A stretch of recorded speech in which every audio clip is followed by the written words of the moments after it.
Bueno, a ver si recordamos. Íbamos a dividir el libro de Efesios en dos partes. La primera parte era doctrina y la segunda parte práctica. Eso en términos así muy académicos es una ortodoxia garantiza una ortopraxis, o dicho de otra forma, una buena fundación doctrinal garantiza una buena práctica espiritual. Ahora, esto es punto de honor.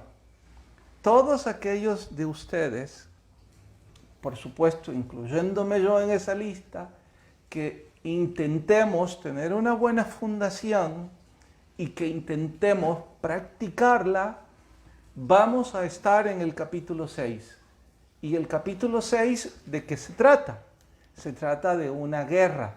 Por supuesto que hay otras temáticas, pero en 25 minutos, ¿cómo cerrar todas esas temáticas? No hay forma.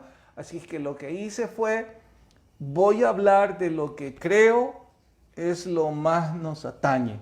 Aunque claro está que a los hijos a lo mejor preferirían que hablemos sobre la disciplina, o los papás pensarían igual, pero pienso que todo puede incluirse en lo que vamos a abordar. La vida en Cristo o la vida en este mundo, no solo para los que somos cristianos, es una guerra permanente. Nadie está en una posición neutra. ¿Somos parte del ejército de Cristo o somos parte de Satanás? Aún los que creen estar en una posición neutral, no es cierto. Jesús lo dejó bien claro. Todos los que no están conmigo, ¿qué pasa? Contra mí están. Aún cuando digan, no, yo respeto la religión, yo respeto eso, diga lo que usted quiera, no se puede estar en medio. Así que si vamos a estar en esa parte de guerra espiritual, entonces el capítulo 6, versículo 10, es algo que deberíamos todos, si no memorizar, pues cuando menos les voy a recomendar hacer esto. Déjenme mostrarles. No es quizás la mejor práctica, pero ayuda. Hay que hacer esto. Así. ¿Se nota en la cámara lo que estoy haciendo? Tenerlo así. ¿Por qué?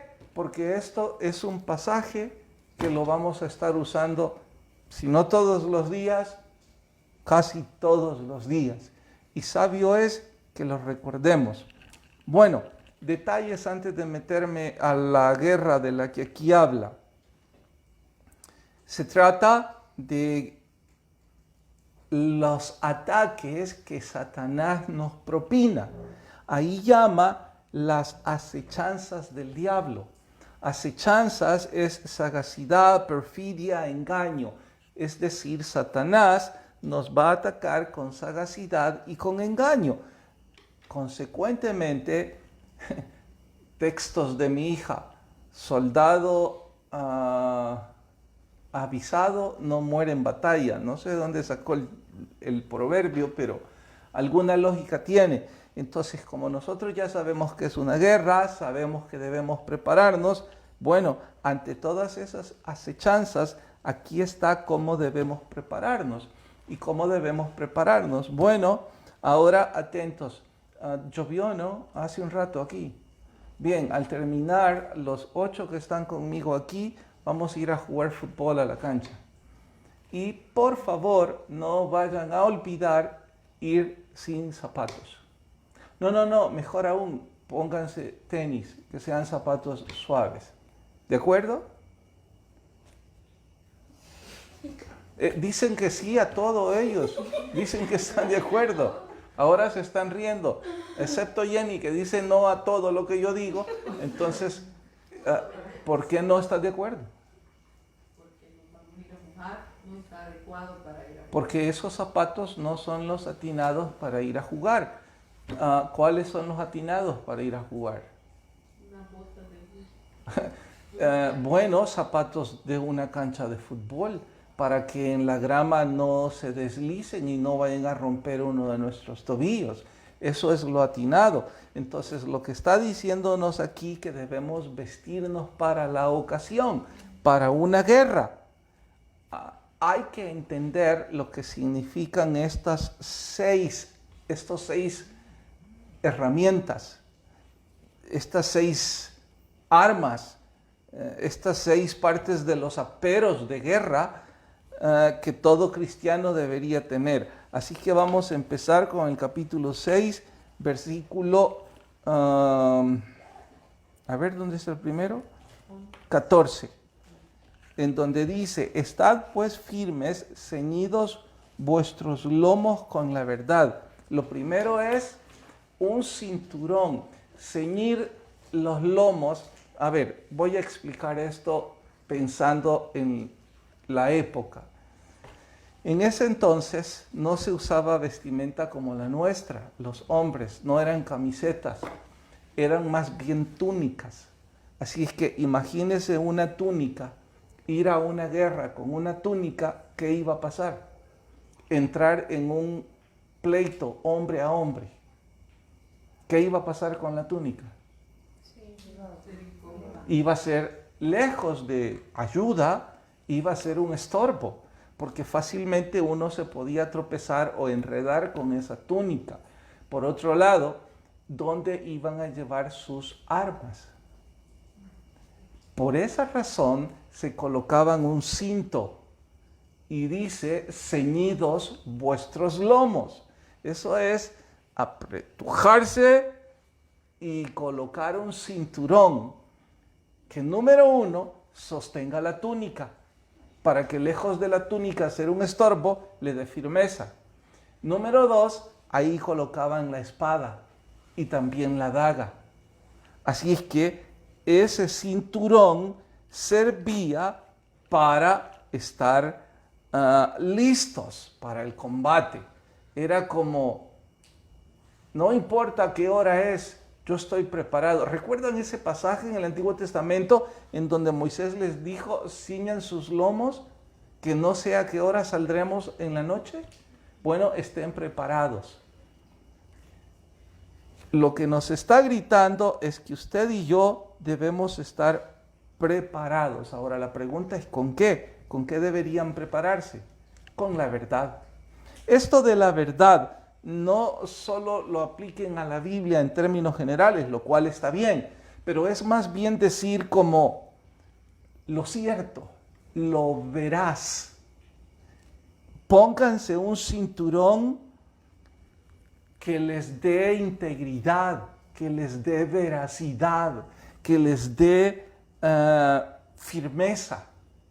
Ahora voy a tratar de explicar esto del cinturón con una enseñanza opuesta. ¿Recuerdan que en el capítulo, este es el 6, 5, en el 4, dice como niños fluctuantes? ¿Qué seguía después? ¿Niños fluctuantes? Wow, ¿alguien me quiere ayudar? Niños fluctuantes en el capítulo 4. Llevados por donde quiera. Exacto, llevados por donde quiera. Un niño fluctuante es llevado por cualquier parte. ¿Por qué? Porque no tiene firmeza, no tiene certidumbre. Ahora, alguien que está ceñida su integridad a la verdad y a la veracidad, nadie lo va a mover y lo va a llevar por doctrinas equivocadas, ni andará de iglesia en iglesia, ni de ministerio en ministerio. ¿Por qué? Porque tiene raíces. Entonces, lo que está diciendo Pablo es, ese soldado debe vestirse con un cinturón de veracidad, de verdad o de integridad. Bueno, segundo herramienta es la coraza de justicia. Esto de coraza es más bien, si fueran nuestros días, estaríamos refiriéndonos a un chaleco contra balas. En ese entonces los soldados romanos usaban corazas, eran camisetas sin mangas, hechas a veces de pequeños trozos de metal que colgaban. ¿Cuál era la idea? Repeler los ataques. ¿Qué tipo de ataques? Los mortales. En guerra, hombre a hombre, cuando se usan como herramientas flechas, dardos, espadas, cuchillos o golpes de puño, pregunto, ¿cuáles son los golpes letales, los golpes mortales? Al corazón. Bueno, a lo mejor los pulmones le ponen otro, no, pero no era considerado, al menos en ese entonces, como de lo peor. ¿Cuáles eran los ataques que sí eran letales? El corazón, totalmente de acuerdo. Luego la cabeza. De ahí que se ponían una coraza para no recibir golpes o no recibir dardos en el corazón. Dice que esa es una coraza o un chaleco de justicia. Aplicándolo eso a nuestro diario vivir, justicia es una vez más todo lo que es veraz, todo lo que es justo. Que si nosotros cubrimos nuestro corazón con la justicia del Señor, entonces no vamos a recibir golpes letales. Díganme el ejemplo de un golpe letal en el corazón.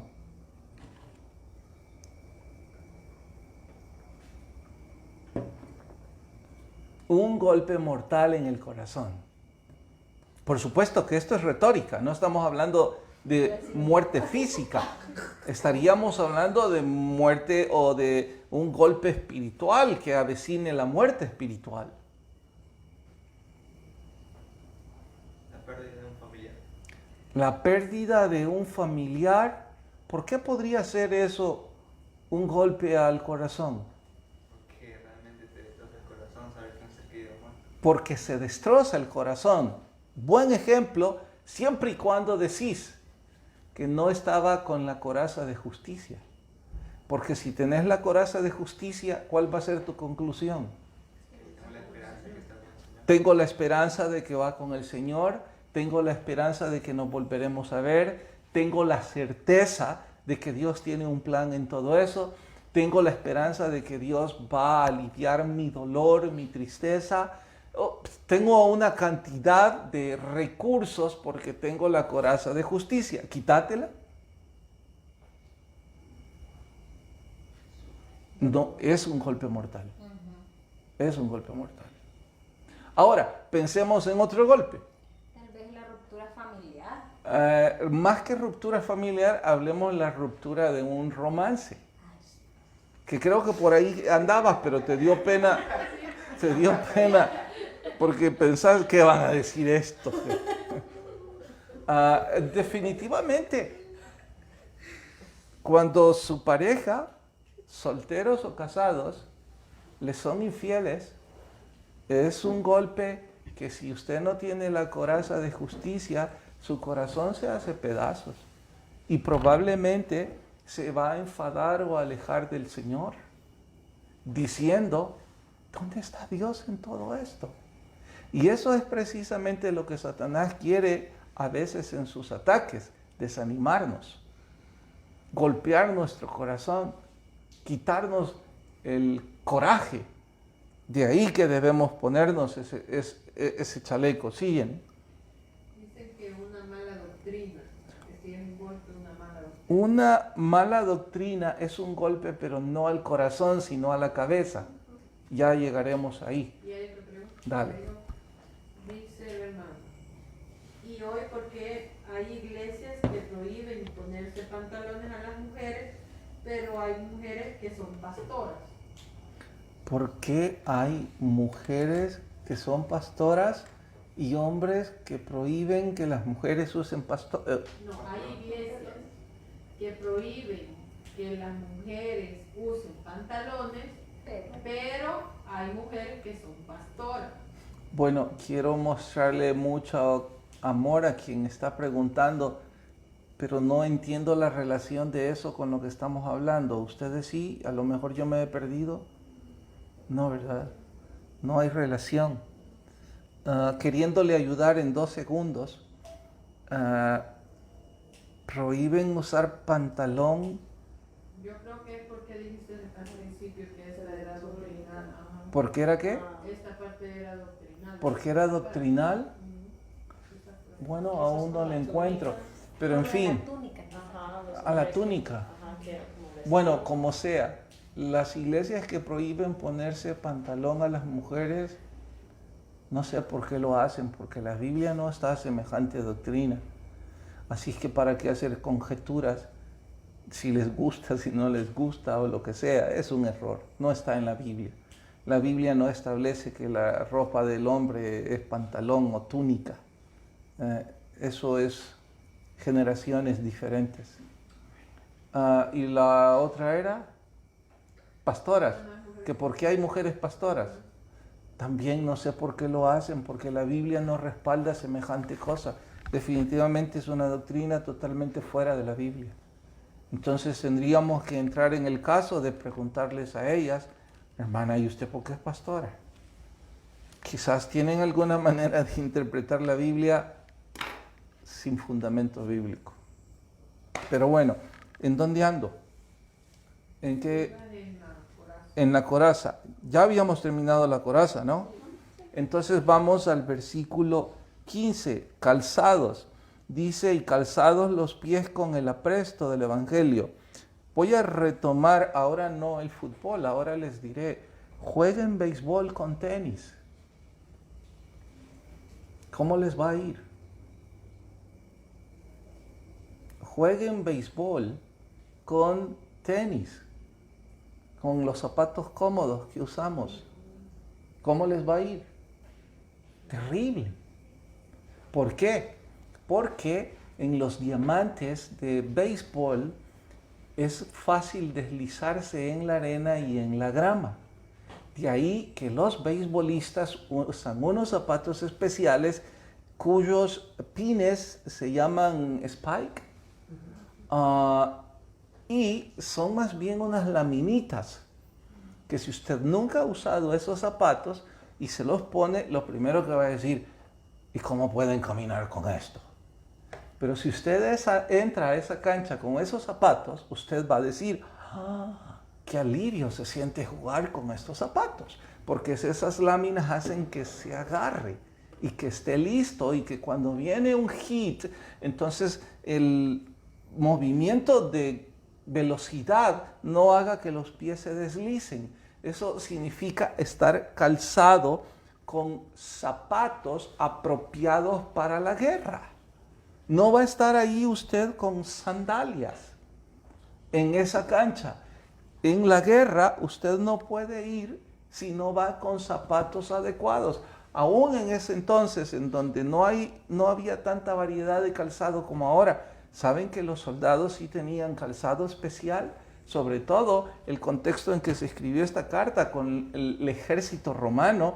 Ellos tenían calzado que llegaba un poco más arriba de los tobillos y que con el tiempo también se derivó en polainas o botas de seguridad o como quiera llamarle. Eran zapatos apropiados para la guerra. Lo que nos está diciendo es que nosotros también debemos tener nuestros pies firmes para que no nos deslice ningún ataque ni ningún movimiento que tengamos que hacer, porque si nos deslizamos nos vamos a fácilmente tropezar. Ahora, ¿con qué debemos calzar nuestros pies? Ahí dice, con el Evangelio de la paz. ¿Cuál es el Evangelio? ¿Traduzcan Evangelio? ¿Buenas nuevas de qué? No, no son de paz, de salvación. Entonces, cuando usted está vestido con la salvación y está en una guerra, ¿qué otra cosa tiene? Si tiene esos zapatos. Seguridad. Más que seguridad, Confianza. casi lo has dicho. Piénsenlo de otra forma. Ok, estamos en la guerra y empiezan a venir los ataques, los dardos, flechas con fuego, golpes. Pero usted tiene unos calzados que le dan firmeza en esa batalla. Confianza de que vas a ganar. Casi lo has dicho. ¿Qué te da? Sabes que ya ganaste porque tenés la salvación. Entonces, ¿qué te da en la guerra la confianza de que ya ganaste? Aunque estás en la guerra. casi lo han dicho, pero no están ocupando la palabra. Y no están ocupando la palabra porque están buscando en vuestro antecedente en lugar de buscar en la Biblia. Fe. Fe. ¿En qué Biblia buscaste? Exacto. Te da paz. Te da paz. Y por eso dice que nos vistamos con las buenas nuevas de salvación. Porque ahora sabemos que no debemos temerle al que nos puede quitar la vida y que podemos sentir paz porque al único que le debemos temer es al que nos puede quitar la vida eterna. Y el que nos puede quitar la vida eterna ya nos regaló la vida eterna. Y eso es paz. ¿Me estoy dando a entender? Voy corriendo por lo que de sobra conocemos. Nuestro enemigo en el club. Bien, versículo 16. ¿Saben? Las 3 herramientas anteriores o los 3 aperos de guerra anteriores son más bien como preparativos. Algo así como, mire, esta es su vestimenta. Pero ahora viene las armas como para atacar. ¿Cuáles son esas? Número 1, verso 16. Sobre todo tomad el escudo de la fe. Pastor, pero el escudo es para defenderse. No siempre. Escuchen esto. Los romanos usaban 2 tipos de escudos. Sin duda más, pero los más reconocidos en la historia, en este contexto histórico, eran uno más o menos de este diámetro, 60 centímetros de diámetro. Se ponían 2 correas y se usaban en el brazo opuesto. Si usted era diestro, pues entonces en el brazo izquierdo. ¿Para qué servía este escudo? Para sostener los ataques de una espada o probablemente de una flecha o un dardo y así poder usar su brazo derecho. Pero no es ese el término griego que se está usando, era el otro escudo. ¿Cuál era el otro escudo? Uno que medía casi 1,20 metros. Era así, rectangular, como elíptico. Este es el que se usaba en el frente de la batalla, en la primera línea. Entonces, cuando ellos, los capitanes, gritaban y se marcaba el paso de la guerra, ellos gritaban qué sé yo, qué cosa, y todos los soldados que estaban en el frente, en la primera línea, se paraban en el mismo nivel, ponían el escudo y quedaba cubierto todo el cuerpo. Todo el que se inclinara bajo ese escudo estaba protegido. Ese es el término que aquí está usando. Nos dice que sobre todo tomemos ese escudo de la fe para que pueda apagar los dardos de fuego del maligno. Está diciendo, al final de cuentas, cubramos todo nuestro cuerpo. Saben, yo siempre me he preguntado, cada vez que veo esas películas medievales, por supuesto que todas las guerras son estúpidas, pero esas eran más estúpidas que nunca. Hoy por hoy entiendo que hay estrategia militar y que un misil por aquí, por allá, y no saben de dónde llegó. Bueno, y se protegen en honor a eso, antimisiles, pero en ese entonces se apostaban 5,000 contra otros 5,000 o 10,000. Y los primeros eran los primeros en morir y matarse unos contra otros. Yo decía, siempre he dicho, ¿y por qué no tenían algún plan? ¿Por qué no alguna escaramuza? ¿Por qué no tiraban piedras, cuando menos? Bueno, esa era la cultura de ese entonces y Pablo está haciendo eco de una ilustración que todos conocían muy bien porque era época de guerra y de ejércitos. Y ese escudo era muy bien conocido por todos. Pablo lo usa para decirnos que si nosotros ponemos la fe adelante de nosotros en el frente de la batalla espiritual, no importa los dardos que el enemigo lance, nos van a dar certidumbre, no nos van a desanimar. ¿Por qué? Porque todos esos ataques van a quedar en el escudo. Aún más, se dice que este escudo era, se le ponían pequeñas tiras de tela y que antes de ir a la batalla se metían en agua. ¿Para qué? Para que cuando venían flechas con fuego se apagaban. Por eso dice para que pueda apagar los dardos del maligno. Bien, verso 17. Veamos, sí, 3 minutos. Verso 17, no, estoy en el 16. Pero ya lo terminé. y tomad el yelmo de la salvación. Yelmo es un casco. Lo que les dije antes, otra herida mortal, además del corazón, es la cabeza. ¿Cómo puede Satanás atacar nuestra cabeza? Con lo que llena la mente. Con lo que llena la mente. Nuestros pensamientos. Escrutopo al ataque. Los miedos. Y como lo que llena la mente, ¿qué pasa? Exacto. Entonces, si nosotros descuidamos nuestra mente, somos vulnerables.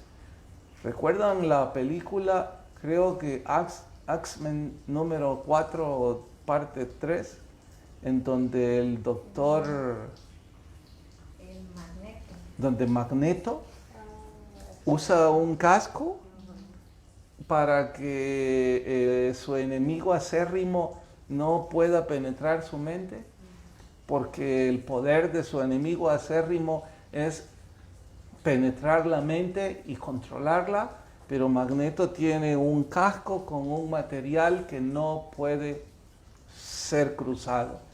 Aun cuando el ejemplo es burdo, si lo aplicamos espiritualmente, si nosotros cubriéramos nuestros pensamientos, nuestro intelecto con la bendita palabra de Dios, con la salvación de Cristo en nuestras vidas, ¿qué pensamiento nos podría desanimar o destruir?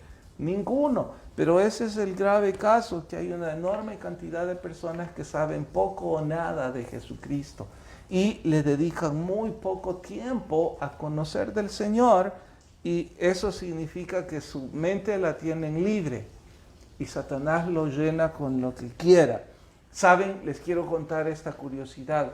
Le dije el otro día a alguien de nuestro grupo aquí, oigan, tengo ratos de no ver las locuras que postea fulano, porque tiene ratos de no poner nada en Facebook.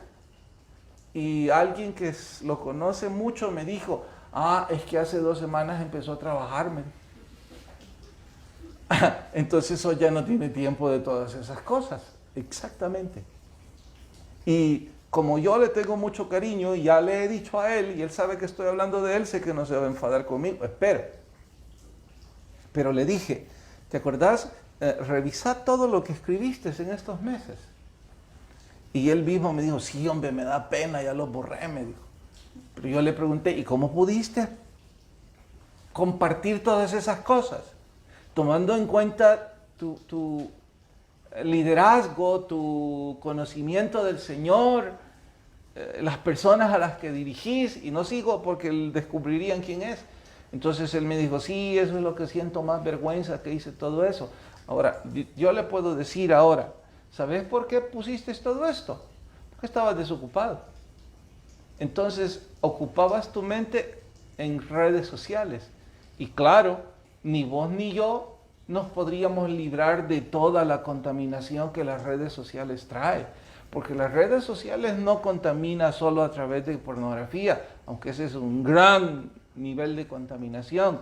Redes sociales contaminan en muchos sentidos. Nos puede poner miedo, nos puede poner cólera, nos puede poner tristeza, nos puede poner una fobia, nos puede poner terribles situaciones en la cabeza.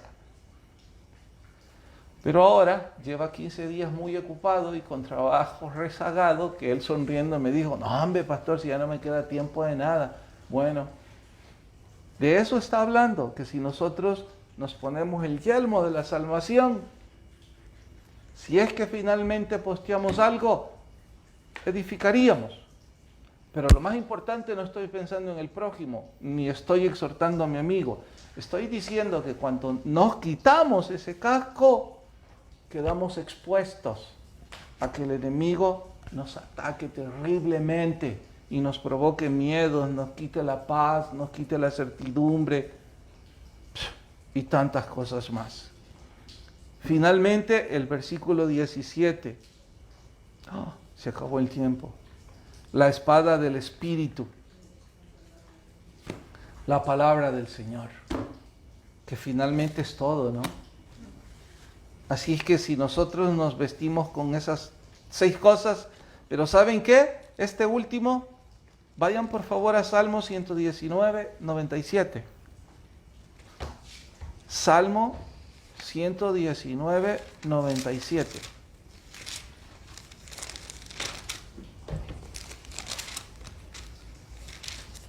¿Encontraron Salmo 119? ¿Sí o no? Dice, oh, cuánto amo yo tu ley. Todo el día es ella mi meditación. Me has hecho más sabio que mis enemigos con tus mandamientos, porque siempre están conmigo. Más que todos mis enseñadores he entendido, porque tus testimonios son mi meditación. Más que los viejos he entendido, porque he guardado tus mandamientos. De todo mal camino contuve mis pies para guardar tu palabra. No me apartaré de tus juicios, porque tú me enseñaste.